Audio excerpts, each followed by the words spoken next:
the first rule, finger off the trigger. Finger off the trigger? Yep. Finger off the trigger. Finger off the trigger. There you go. Holy sh**. Hey, kids.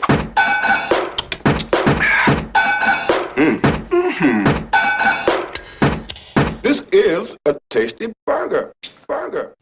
It's Change My Mind time. For this week's edition, we not only revisited the ever-relevant topic of gun control, but we decided to mix things up a little bit by taking the very students we discussed the matter with to the gun range to learn the basics of firearm safety, shooting, and the process of actually purchasing a gun. One thing we've learned with the Change My Mind conversations, most people simply don't have all the information. How would you define assault rifle?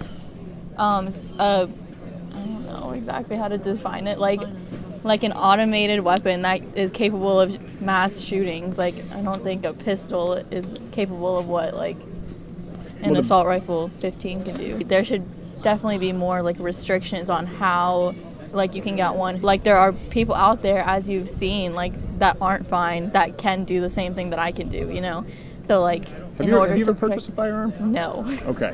So methinks you're probably not aware of the process. Do you think you can just walk in and buy a gun? No, you need like a gun license, right? And you No. need to know. You don't need a gun license. You don't need a gun license, but you do need a driver's license, a valid ID, and you need to fill out paperwork, and there is a background check. I knew there was like some restrictions, but Okay. I didn't know. I knew there was some, but I still believe there should be like more. I just don't know what. Okay. Like, What if I were to tell you that 500,000 to over 3 million innocent lives are saved each year by one simple fact? What is that? Defensive use of a firearm. That's how many people have it.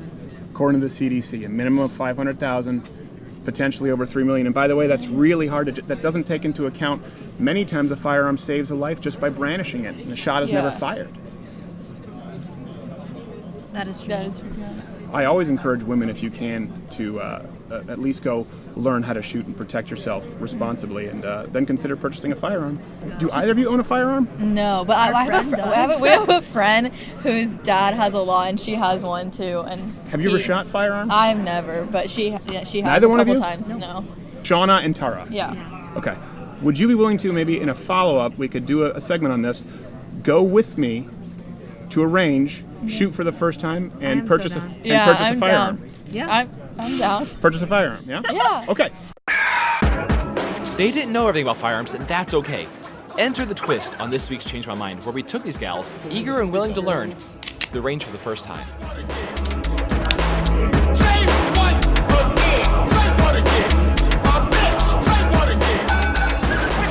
All right, so this is how we're going to start. So the first thing before I do anything with you, is the first rule, and we had our last, we'll see if you do better than the last guy who came in for the first time, just finger off the trigger.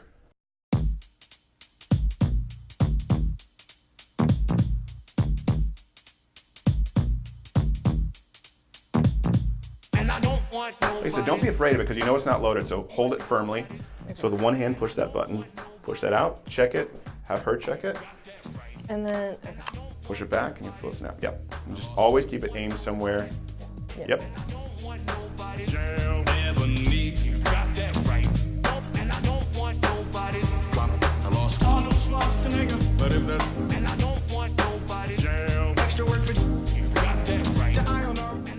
Now, feel this kind of, the reason that finger there is A, it's safe, but also kind of pinch it with your thumb here. Is you're kind of pushing into your hand and you're squeezing your fingers together so that it holds it as stable as possible.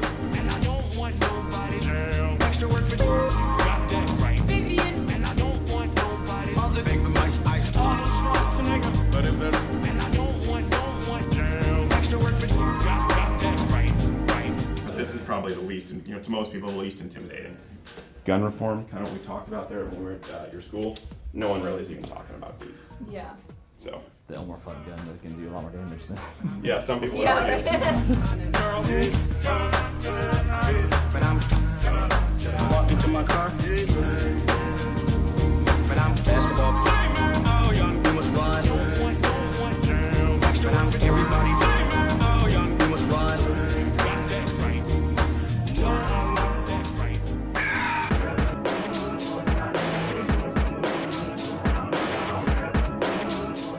That seems pretty pretty far, doesn't it? Yeah. That's only 7 yards. That's where most attacks, most self-defense situations happen within 7 yards. 7 yards. So to give you an idea, when people say, like kind of a myth we'll go through is like, couldn't you shoot them in the leg or did you have to shoot them, to kill them? Picture a person at 7 yards. It's, to actually, you'd have to get it in that white circle while the person's moving. So who wants to go first? You can go first. It's already loaded. That's the semi-automatic. So same thing. When you're ready, just squeeze that trigger. Aim at that center. Breathe. Stabilize it. You got all the time in the world. Good. Hey, right on target. Good. That was just to the right on the red. Oh, keep the finger off the trigger. If you're not shooting, just line it up and just squeeze that trigger and you should be fine. It's definitely harder to control. Yeah. A little bit longer trigger, but same thing, one shot, one round. Was this used more for self-defense than that one, or not? Yes, yeah. Basically, for self-defense, typically speaking, talking about this, and this is the revolver equivalent to the 9mm, which is what we're going to do next. The 9mm, it's the exact same gun as a 22, but in a 9mm platform. When people say shoot in the leg, now a police officer is going to use something significantly more powerful than that. Yeah. And see how hard it is just to, once you get into a level of self-defense, to control it. It takes practice, which is why typically, I don't know if you know this, concealed carry holders are actually 6 times less likely to commit crimes than even off-duty police officers. And that's because typically we tend to practice a lot. We go through the courses, So this is gonna be louder, but it's actually easier to control than a handgun.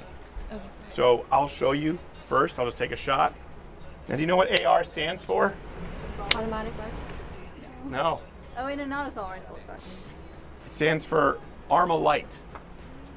Oh, that's Armalite. not at all. Yeah, it's fully semi-automatic. It's just like all the other guns that you've shot. So it's okay. Don't be shy. Come on up. I'll walk you through it. Believe me, it's not. It just sounds loud because it's there's a lot more. So finger always off the trigger. Sorry. It's more sound than kick, right? Yeah, no, there's not that much kick. It's easier to actually hold and shoot than the handgun. It's just loud in here. So there you go. Good. All right, let's take a break. Yeah, if it's too heavy, let's take a break. It's really not that difficult. It's really not a lot of kick, right? It's just the weight. Yeah, because it's heavy. You're substantially. But would you say it's easier than, say, even the revolver, as far as controlling it? Yeah. There's 2. There's 3. No, there's 4. 1, 2, 3, 4. So this is just really simple. You're just loading it. Put it in underneath. So this one does not have a magazine? Beg your pardon? Does it not have a magazine? This one doesn't. You can buy it. That's a part of the assault weapons ban. Oh. So this is perfectly legal. Oh, but if it had a magazine, is it all magazine loading shotguns, or is it just magazine? I believe it's you can either have a magazine or be semi-automatic. You can't have both. Okay, so that's a good example as to what's banned. Okay. If this is a semi-automatic, it can't have a magazine. This is legal. If it had a magazine, it wouldn't. No. Now, if it were semi-automatic, like the AR, it definitely couldn't be allowed a magazine. Oh, okay. Now, it's just if sometimes it entirely depends if it's detachable. As a matter of fact, to give you an idea, this same gun would be illegal if the grip were a pistol grip. Really? That's the assault weapons ban.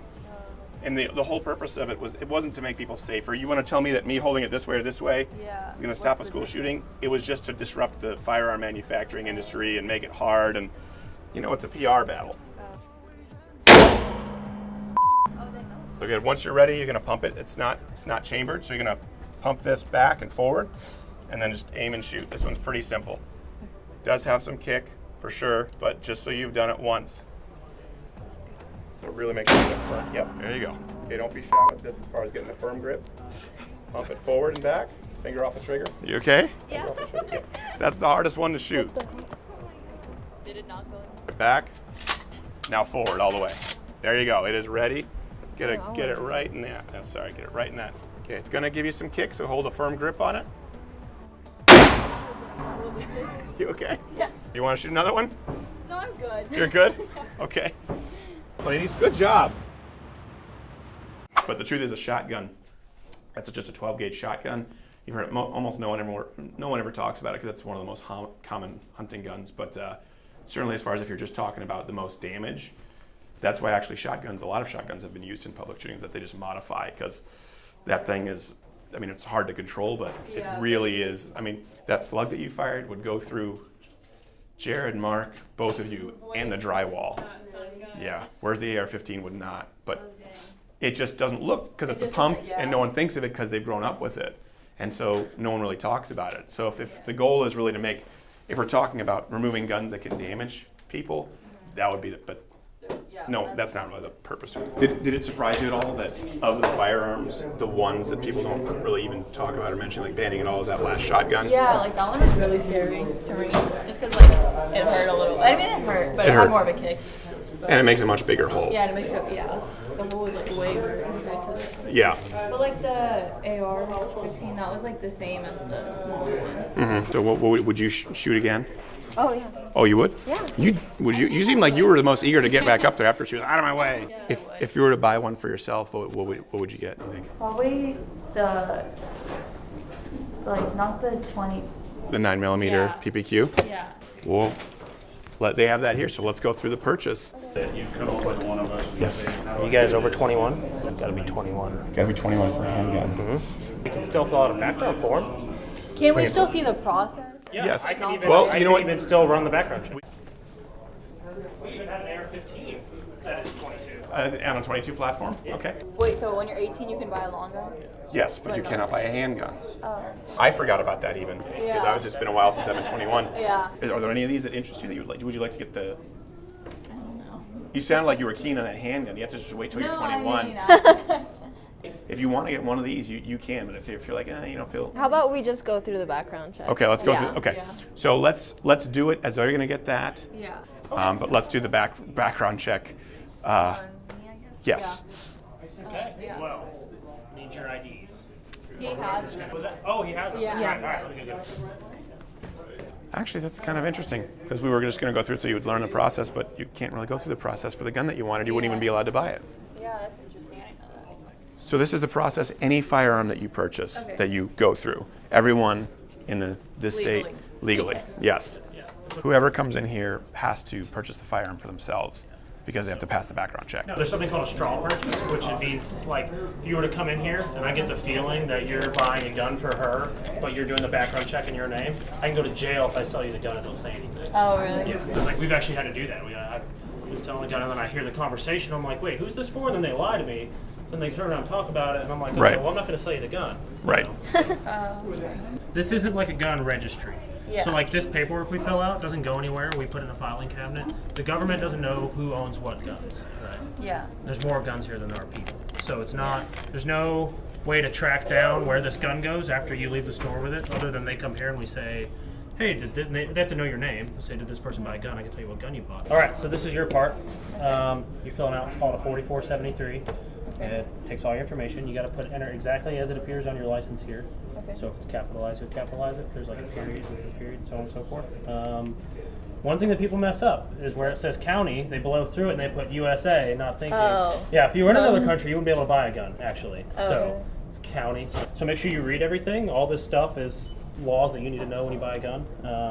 Neither one of you are felons, are you? Nope, I don't think We'll so. find out. What about domestic abuse? No. You don't slap your boyfriend around at all? Not on a watch list or anything? Huh? Not on a watch list? Actually, they wouldn't know. I don't think so. True. We'll see. Yeah, social's optional. You don't have to put the social. Yeah, I don't know. Haven't you heard? It's as easy as buying a toothbrush, a firearm. I'm honestly scared Of the shotgun? of her having a shotgun. Oh, really? No, she was very good with the firearms, though. She had really good trigger control. All done? Yeah. Okay. Yeah, so I take all that information. I get it two ways. I can go on the computer to the FBI and put it in there, or I can call them on the phone, which sometimes we have to do if the computer system's all backed up, which it is a lot of the time. So we're going to find out if you've committed any crimes right here. Are you sure? Last chance to turn back. Pretty positive? Yeah, I've never done anything. Pretty thorough questionnaire there, huh? Yeah. Did that surprise you? Yeah, I didn't think there was like all that. Yeah. And he's putting it through the database right now, so the FBI will let us know if you've lied about any of those questions. Okay. So for hypothetical purpose, what would you like AR-15? Want to go with that? Yeah. Shotgun? Let's go with the AR-15. So does that give me like a license to have? And this one is Nope. still doing? semi-automatic. No. So license to carry is a whole different process. So this is just you legally own that firearm, but you now it's different state to state. So for example, Bernie Sanders state, Vermont, you don't need any license to carry at all. Oh, okay. You But just do this. That's it. But in Texas, you have to go through a course, and it's basically a full Saturday course. They do a little bit more of a stringent background check. Then it takes about 6 weeks to 3 months to get your card, a concealed carry card. So that's a different process, and you have to be, you have to be 21 to do that. Oh, okay. So I need your signature here. This lets me go run your background. And then 4-digit year, 2018. All right. And I'm going to go back. I'm going to call the FBI, or probably just going to do it on the computer. Put all this information in. And then usually it's almost like the same thing that a cop sees in his truck, you know. Not exactly the same thing, but it's the same thing. It goes back instantly, usually. So I'll be right back. Okay. So last chance, none of these interest you. You were. Just the one that we're doing now, I guess. I tell you what, if you have John's info, if you were to call John, let's do this. We'll go through this whole thing. But if you, at your birthday, call John, you're like, I still want to buy that Walther. We'll take you back and we'll get that one. Okay, I'll call you in 2 years. Yes. 2 years? You're 20. I thought you're 20. I'm 20. She's Okay, 20. All right. I'll call you. Okay, you can call. Absolutely. Call John. You passed, just barely. Just barely. Just barely. I got a 62%. Yeah, no, sorry, I take it you never been in trouble because I came right back and I said, yeah, she's a good person. So, yeah. That's good. At this point, we sell you the gun. So, yeah. So, you passed the background check. What would you say about your first experience shooting? I think I was definitely scared at the beginning, but after going through like the process and feeling comfortable with it, it was fine, especially after like the first couple of shots. But I don't think I would be as comfortable if we didn't go through the whole like Right. Yeah, your demonstration yeah, helped a lot. Yeah. Well, you were both pretty good after a while. You both got the hang of it, and you were actually both good first-time shooters. Did it surprise you how long kind of the background check took and how? Yeah, and that he like went through the FBI and stuff. I didn't know that you do that. Because I think that was one thing you brought up when we were at UTD. That's a big reason why we wanted to come here, was you talked about sort of background checks. And I said, well, there already are background checks. And that's why there's a disconnect we were talking about in the conversation. People, anyone who's purchased a firearm legally, when they hear someone new say, we need background checks, we go, well, what are you talking about? Because we go through this every time. Has your perspective changed at all? Kind of like when we talk about sort of gun control or common sense gun reform? Yeah, because there were so many little things about each gun that could make it like illegal or not legal like so fast.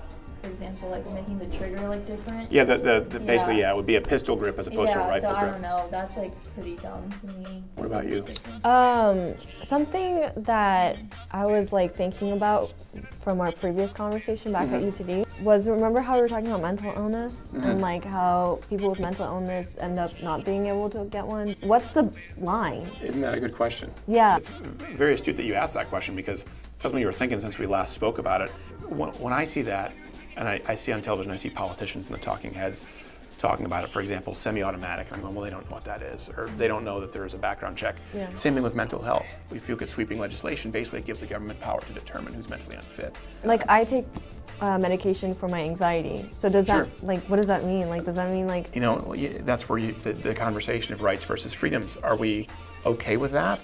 Yeah. Or do we want to give the authority to the government to say, well, we have a prescription for anxiety, I don't trust you with a gun. And you say, yeah, but I've never, and they go, doesn't matter, you can't have a gun. Yeah. And that's where you have to decide for yourself. You know, that's why I'm pro Second Amendment, because someone doesn't necessarily know why I need to carry, just like I don't need to know if you have a prescription for anxiety, just like you don't need to know if she has a crazy ex-boyfriend who wants to kill her, why she has a gun by her bedside. You know, that's why I err on the side of freedom, especially considering how, like you said, you know, a lot of people act as though it's the Wild West. Yeah. Do you think that's changed, where you thought maybe people were just purchasing firearms really easily? Yeah, for sure. Once you commit a felony or anything seriously violent against them, you can't. Yeah, that's when you forfeit your rights, because. Yeah, well, legally. Yeah. But yeah. Well, I'm sorry you weren't able to purchase a firearm. I didn't know you weren't above 21. But if you make that call in 2 years, I'll keep your contact. yes, we will absolutely take care of you. managers. June 12th. There you go. Thank you so much, ladies. Appreciate it. Thank you so much for... Thank you. Thank you. I hope it was a letting us do pleasure. this. Absolutely. We appreciate you coming on out. Hey, if you like this video, subscribe by clicking the button that says subscribe.